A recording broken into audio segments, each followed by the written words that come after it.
Papertrey.com. Today's card is going to be a pretty simple one. We're using the Tremendous Treats stamp set by Papertrey Ink, and it has these coordinating dies, which makes it really easy and fun to cut out these cute little images. So the first thing you need to do is punch out your shape. Grab your Memento ink pad. You want to use Memento ink because we're going to color this in with Copics. Because this is a clear stamp, you can get it lined up pretty well and stamp right on top of it. And now we're ready to color.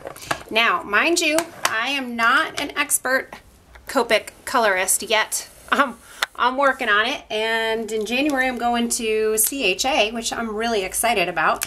And I'm going to take another Copic marker class. We're using R242959. We're going to start with the lightest red, and we're just going to color in these berries. I am using Express card. I find this cardstock isn't as soft as, I also have Nina cardstock, so it's not as soft as that, so it doesn't bleed as much as Nina does, from what I've found. Again, I'm not a Copic expert, but that's what seems like to me is what I'm finding. And then I added 3 different shades of red there, and then I'm just going to take this lightest one and kind of blend it out. This is a really small area, so it's fairly easy to color in. I did color this in on Nina cardstock, and I had a lot more bleeding, especially when you're using red. Red is going to bleed a lot. So again, I'm just going with that light color, adding a darker, and then the darkest.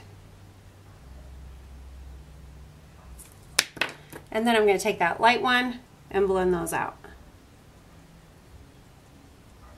I'm going to move on to the bow, starting with my lightest.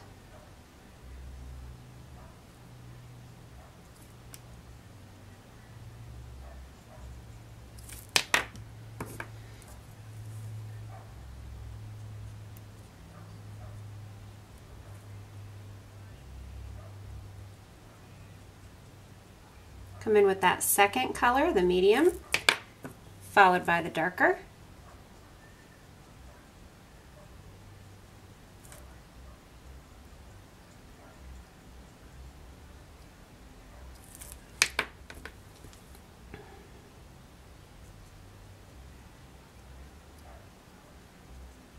I did go out of the lines a little bit here on the left. I'm hoping it's not going to bleed too much. If it does, I can grab my colorless blender and try to push that color back in, which is a really cool feature of Copic markers. Oh, there I go out of the lines again. Pretend you don't see that. And medium color.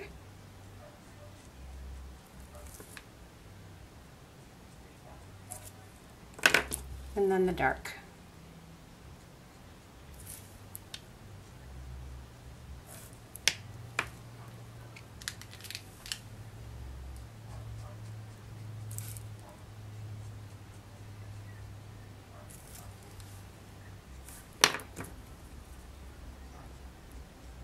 I want to go a little bit darker with this.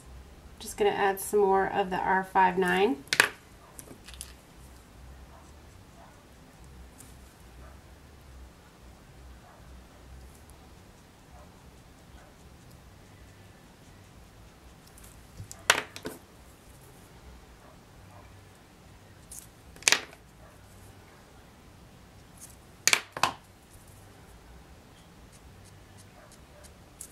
I'm going to grab my colorless blender here and try to push some of that color back inside the lines. May take a couple passes to get it in there, and I may not succeed completely. We'll see.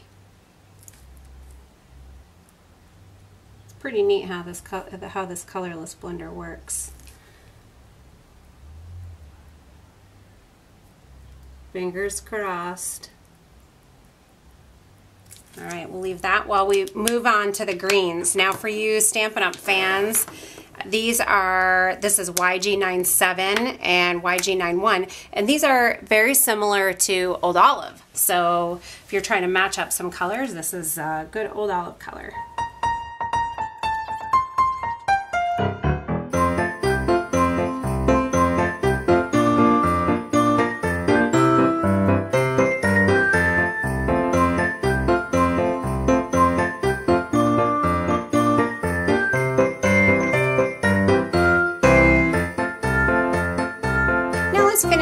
card up, I'm using a greeting from the Stampin' Up! Joy to the World stamp set.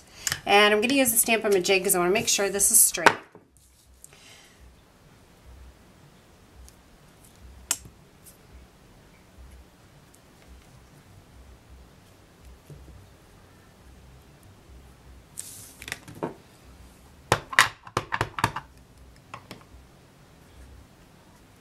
One dimensional in each corner will give some height to this card.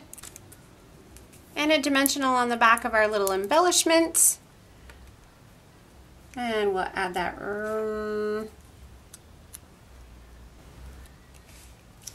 And then I have a little glitter pen, and I'm going to add a little bit of glitter to the berries.